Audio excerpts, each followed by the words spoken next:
Alaitxeketanik fundau gindun taldea 86-en, 86ko urrian, hasi gintzen ensaioekaz, baina lehenengo aktuazioa 87ko maiatzean izan zen. Gu lehenagotik iten ginduen jantzan Lemoako jantza taldean Durundibarrin.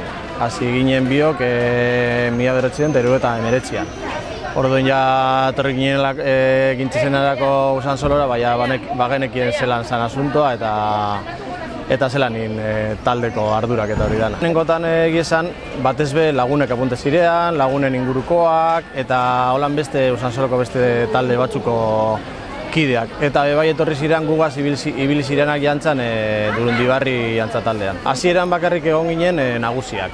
Nagusiak dino eta 16, 17, 18 urtetik orakoak.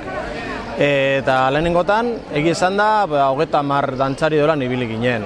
Gero hortik urte bire, jantza taldean barruen egin ginduen joaldunen talde bape bai, eta hortik beste 3 urtera umean jantza taldea atara ginduen bai, jantza taldean barruen. Gero bai, musika eskola txiki bat fundatu ginduen Usansolon gure instrumentoak edo jantza talderako behar ginduen instrumentoak apurtxoet bultzatzeko. Gero hori sarratu ginduen, ze ja Galdakoko musika eskola lortu ginduen Usansolora ekartea zatibet. Eta oin bertan bagongo gara, gitxi gora bera 25 nagusi, 30 nagusi, 14 joaldun, eta 70 ume. Ekin izan da, herri txiki beti iziteko 4.500 biztaldekoa, ezin gara kejau, deko jentea. Asko ez, nahikoa, igual esango tatuazio batzutan bai eta beste batzutan ez. Betiko moduen jantza taldeak inbaradu partekatu eruen denporea kirolagaz, futbolagaz, eskupilotagaz, eta orden askotan ikusten gara bai ume gitxi deko guzela. Aktuazioen aldetik, joaldunen aldetik nahiko aktuazio politeteko guz urtean zehar, eta jantza taldea bai deko aktuazioak. Orduen, etorkizuneri begire, guk gure dugune inaldogu.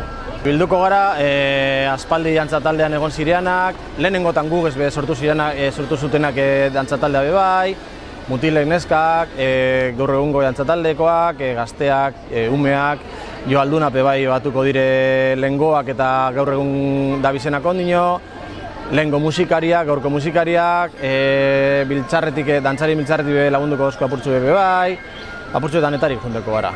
Helburua da, danok ondo pasatzea, honek azkenengo urte biek arraroak zelan bizi dugu zen, apurtzuetatxera itxitea eta hori da dana. Oso gogor jodozku, ensaio ekiteko garaian pilo bat arazo gindu zen, gero aktuazioak eurrera bateko pilo bat problema, holan burututako ekintzetarako kriston arazoak eukin dugu, baina bueno, suposatzen dut mundu guztieri eragin dutxola era berean. Orduen apurke emetik urtetako gogoagaz, eta ia emetik aurrera zer dakarskun etorkizunek. Hemen jantza talderako ez da behar kriston atleta izetea, ez kriston belarri izetea. Bakarrik behar da gogoa, eta nik bai animatzen dut Usansoloko eta ingurutako jente guztieri etorteko gure jantza taldera, jantza niteko, kriston giroa bizitzeko eta kulturari buruzko hainbat gauze deskubritzeko. Gara familia, kuadrie, lagunek, dana gara. Jantza talden barruen konponduten gara oso ondo.